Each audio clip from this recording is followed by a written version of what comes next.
Ladies and gentlemen, brace yourself for an extraordinary interview on Music Nook. We have the privilege of hosting the sensational Preety Bhalla, an acclaimed artist celebrated for her captivating vocals across various languages. Preety's musical journey has left an indelible mark, and today, in collaboration with Starfold Media Network and Herald Media Network, we are in for a treat as she opens up about her remarkable experiences in the world of music. Stay tuned for an enchanting conversation. Ladies and gentlemen, today in our studio we have Preety Bhalla. So Preety Bhalla is a very versatile musician, and we are truly honored to have her here with us today. And I really welcome you for the show right now. And it's a privilege to have you here in our studio. Thank you so much, Elvis. An honor for me to be here. Yeah, so we would like to start. How did you begin with the musical journey? Like, what was your influence, or is there something that you can share with the audience? Yes. So actually music was in my house as my mom is an MA in music and dad sings always Captain Merchant Navy, but he sings very well. So, we had the mahal, the ambience of music in our house. So yeah, the singing all the time. And but I mean, I never thought of it as a career initially. I did my MBA.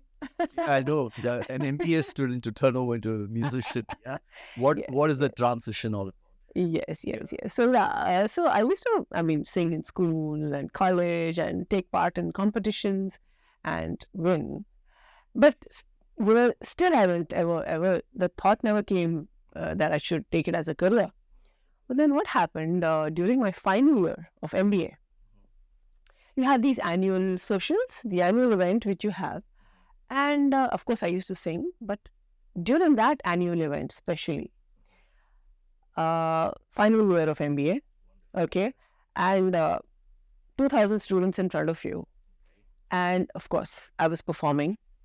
And Elvis, that response that I got at that time, that after I finished my performance and the applause and the once more and they don't let you go off stage, I was thinking, am I ready for a 9-to-5 job? No, I was missing that I need to at least try, Now qualified, okay, educationally, it's done. At least let's give it a try. And, that's how you got... It started, yeah, into it, yes. As we know that, at times, our initial days, like our childhood days probably, to myself also, I'm a musician, So but the thing is, I got influenced by, my parents itself playing different types of music, different genres. So it kind of hit me in a way. So same with you also, you grew up in a family where there were a lot of musicians, like your parents and... Yeah, but how the parents are that, no, you have to be educationally qualified. That was very important. So in fact, in between, I also told my mom, I would love to do evergreen music. Why not? She said, no. You want to get a degree? If you want to get yourself educated properly, there should be something to fall back upon. So then after I remember, I said, Mom, now we're going to try. Let me try at least, Exactly. Yeah, even today it happens, I've seen a lot of children who truly love music so much, but they don't get the chance to, prove themselves. That is a true fact because, as you said, parents probably are pushy on their, academic side and all that stuff. Yes.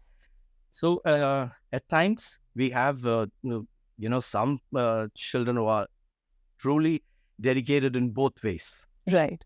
So they clear the academic side, and plus, like how you've done with your MBA and your music. Correct. But still, they love to pursue in music, So it's a good thing.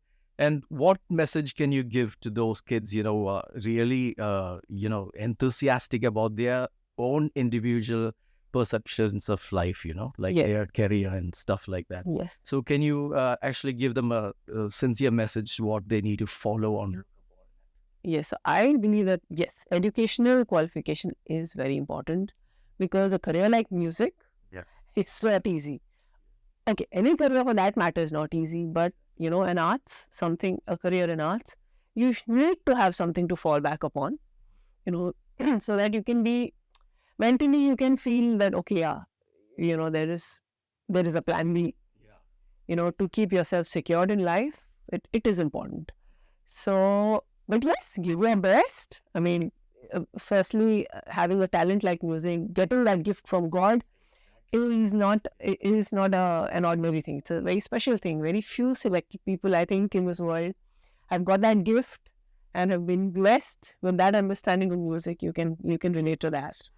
So if you need to pursue, yes, give it out, wholeheartedly. Try, but I think since I come from an educational background, I feel that is very important, even to polish yourself in life.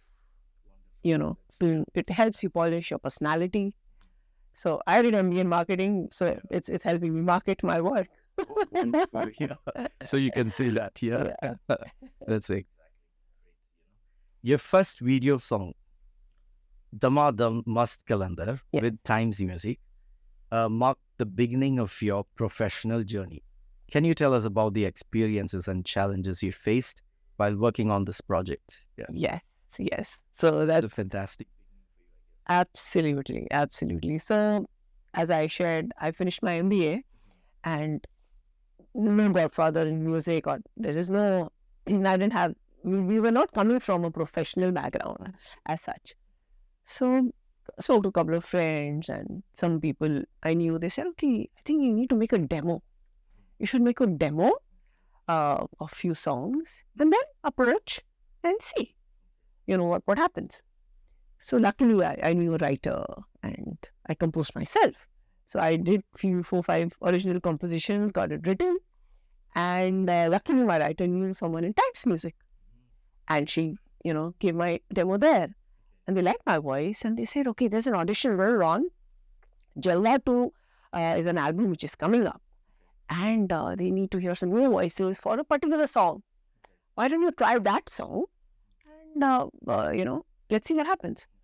So I went ahead, tried that song. Then the producer told me, why don't you sing something else that you like? I said, okay, the Damadam Mast Kalandar is my favorite song. And I sang that for the audition. No, there itself, in that selected. And it's anything what comes from within. And that suits your voice. And genuine part of me. Yes. Which you did. Yes. And there it was. That was my first ever, video song, which came for the album Jalwa 2 of Times Music. Great achievement. Oh, yeah. Yes. And then the journey went on. Okay. So, breakthrough. Now, you said landing a song in a major film like Maricon, is a significant achievement. How did the opportunity to sing for Priyanka Chopra come about? And what impact has it had in your career? Yes. Priyanka Chopra. Yes. And that's a very wonderful story, actually. Because my reference, the reference of my vocals came from Mr. Rahman's studio. So what happened? Yes. So what happened was I had sent my vocals to Mr. Rahman. And Mr. Saik, who's their engineer, who works there, he was contacted by Mr. Rohit Kulkarni, who was doing the movie, Maricon. And he was doing the background music of it. And he was looking for a newer voice, to back up Priyanka Chopra. Because there were scenes and there were times when she's in turmoil and, there were things to be sung. So, my reference came from this is in my studio, from there to Mumbai to where to Mumbai. Where I heard my voice. I was like, we were asked, sorry, do you have anyone who has a different voice? This is the situation, blah, blah, blah. And he said, okay, there's a woman down there. But hear her out. And he heard my voice. I have a really different voice. So, he heard that and just called, would you be interested to sing for Maricon? I said, yeah, it will be my pleasure, We'd like to hear a bit about the song, if you don't mind. Right? Yeah, it's actually a Manipuri song. Yeah, but it goes like with Hamuneki Bakayana Kaladar Kitansi Oh, connect, it goes on. It's it's in a climax situation when she's you must have seen the last situation where her child is getting operated and she's going for a fight and suddenly this whole thing comes for about 3-4 minutes. It's playing and That was you singing. Ooh, Yes. wonderful. That's great. Your first song you said was Damadam, Mast, Kalandar. Right? Yes. It sounds very nice, those words. Can you tell me how did you name the song and can you give us a few lines about it? Sure. The Damadam Mast Kalandar is actually a Sufi, it's a traditional Sufi song which has been, sung for many years. So I was very happy to make a beautiful, we recreate a new version of it. So it goes like this.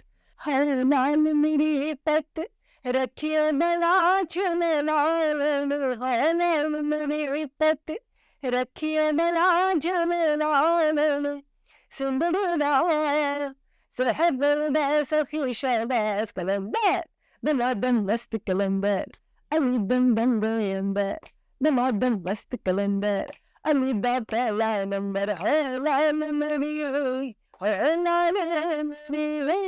Oh, nice. It sounds beautiful. Thank you. So, you're known for your versatility in singing across different languages, right? That's right. Different genres. So, Yes. how is it possible that you could prepare that, that movement, the transition, understanding the emotion of those lines, How are you able to, accomplish this difficult task, Yes. changing languages and singing? Yes. So firstly, I believe that versatility is very, very important, for a singer, to be able to sing different kind of genres. So I sing Sufi, I sing pop, Bollywood, Bhajans, ghazals, Mata ki Chokis, so all kind of genres. And in different languages, English, Hindi, Punjabi, Tamil, Telgu, Malayalam, Arabic, Spanish, Italian. Italian? Did I hear that right? Yes, So, yes. could you please give us 2 lines about an Italian? Italian? Yeah, Okay. love to hear Una mattina mi sono detto, oh bella ciao, bella ciao, bella ciao, ciao, ciao, una mattina mi sono detto, e ho trovato per partigiano, portarmi via, oh bella ciao, bella ciao, bella ciao, ciao, ciao, partigiano, portarmi via. Che mi sento di morire. Oh, it's beautiful. Thank you. And not only Spanish, we know you can do different languages, many more. Yes. In your kitty, in fact. Yes. And so, So you asked me that how do I manage all of that? manage to- Should I tell you the trick? Yeah. This I'd love to the hear that. sure. Yeah. My Your secret. audience. My secret. Let's It listen. no longer will be a secret. Well, so I've learned Hindi, and for example, when I'm singing Tamil, Telgu, or Malayalam, the nuances. So I write that in Hindi, and and Malayalam, the ra. Exactly. Yeah. So all these, and then in Marathi there's la. So since I know the language, I read Hindi is very to refer to particular pronunciations. It's very easy to write it in Hindi. So my Tamil songs, my Telugu songs, with the start with There might be something. the gaps, There might be something new in the language which you're writing. Yes, Like yes, something yes. for you to. Yes, absolutely. Yeah, those are my secrets. That's great, yeah. Yeah, but Hindi helps me a lot. Hindi. Yes. So, as we know, music is a universal language. Yes. No barriers. You can go anywhere. You can sing. Has to touch your People- heart. Exactly. But how do you do that? Touching your heart and singing? Because some musicians, when you listen to them, especially vocalists, Yes. you know that it's not from them. It's like artificially done just for the recording purpose or something like that. Yes. But how can you get yourself involved in that particular language, which is foreign to you, Yes. and then you accomplish a great task, like presenting it wonderfully. Yes. So first thing is understanding what you're singing. So along with Hindi, I write the meanings too. Of those lines. So I can emote. Here we get it. I can understand what I'm saying. Otherwise what I'm singing. Otherwise, it won't, Yeah, you know, intonation and all. exactly, to be able to express that. And then secondly, you have to love what you're doing. That's why I finished my MBA and I'm pursuing what I love. And I'm glad to be, able to pursue what I love. That's the tip you need to take from it. Do what you love. Because it's passion, right? It's your favorite. And to be able to do what you love, again, is a blessing. Is a blessing. Yes. Very, very thankful to God to be able to do that. Okay. Yes. Accomplishing your tasks is a great achievement for you, obviously. Yeah. Is there a particular moment during your collaboration with Anup Jalota that stands out as your favorite? Whether it was during a performance, recording, or any rehearsals? Yes. Firstly, Anup Jalota ji is very, very close to us. He's like family. He is a legend in Bhajans, a living legend in Bhajans. We call him the Bhajan Samrat. And so honored, to be blessed by him and to have worked with him, to know him so closely. And yes, we've done a couple of songs together. We have collaborated. We did a patriotic song, in which Anup ji sang in English for the first time. You brought it to sing in English. Yes. So it was called Tomorrow World Will Be Known as India. So it was a patriotic song which we did. Then we did an album of Krishna Bhajans together. And recently we did a tribute to Jagjit Singh ji. And it was a mashup of 3 of Jagjit ji's ghazals, which Anup ji and myself, we collaborated and did that mashup. And we shot the beautiful video in the backwaters of Kerala. So that was a recent project of ours. It's been beautiful. We have performed a couple of times with Anup ji as well, and it's so much fun to be with him. A great personality and a very positive person to be with, and so much to learn from. Yes. I can understand that. Yes. Okay. So, how did you cope with such legends? Initial days, like when you were invited to perform with them, or do we, get inspired to perform with them? You probably would have even dreamt about it, performing with great artists. Yes. So, what was your initial situation, like to face such legends? And, can you give a small, like understanding to the upcoming artists? Like, how should they approach and, be positive to perform with them? Because so if you ask me now, I would really be shaking my boots for sure. So how can you overcome that situation? You know what, with Anup ji, he's so comfortable. He makes you so comfortable. So when I met him for the first time and he said, "Kuch sunao, let me hear you." And the moment I sang something, he said, "Wow, you sing so beautifully." And he's such a positive person and so encouraging that feel you're interacting with such a legendary artist. He makes you feel at home.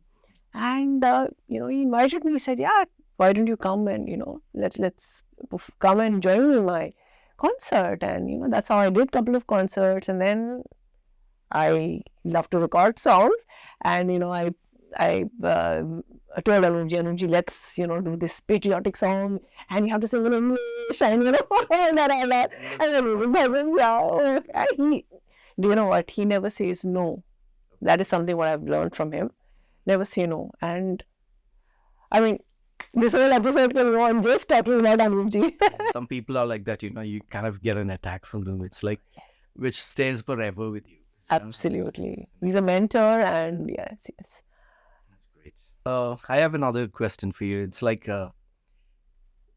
the difference when you get into the studio and perform or record. That's right.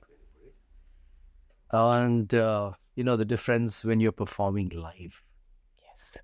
How can you differentiate that feeling that you have in your live performance and back in your studio? Yes. It's very, very different. Both are completely different. But yes, the level of satisfactions are different again. When you're in the studio, you can retake. You can, record again if you make a mistake. And yeah, you can experiment, you can do different stuff, but when you're performing live, there are no retakes. And yes, it's natural. You can, you can make a little mistake here and there, but your results are there and then itself from your audience. You can get the response from them, whether you fared well or not.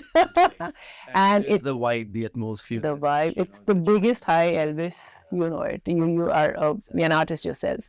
The biggest high in life is when you're performing live and when you get a response from your audience. Sing with you when they dance with you, and I don't leave my audience. Yes. I make them sing with me. I make them dance along. So that's a live thing. You're bringing that what do you call, the entire group to perform with you. Absolutely, and I believe that life is so short. There are these moments. I would like to make them happy, and they should remember for a lifetime. That yes, those 2 hours or 3 hours that they experienced, it was fun. It was something. Yeah, that's what I feel. That's what I do my best. I like to connect with our audience and make them enjoy what they're there for. Absolutely. So the recording part is entirely different. That you said we can do retakes and things like that. So I have another question, which is actually so different from previous years in music. If you look at probably the 20th century, I'm talking about the 19s, 80s, and probably 1990s, those time music recording. Everything was done live, the instrumentation, everything live. But you look at today's world, so just in one sentence, you will get the entire lyrics also. Yes. So, AI. Oh my God. All right. Yeah, it's like you don't have a human feel there. It's like you have something put across you, and you're kind of forced to find a connect with those lyrics, and you kind of sing.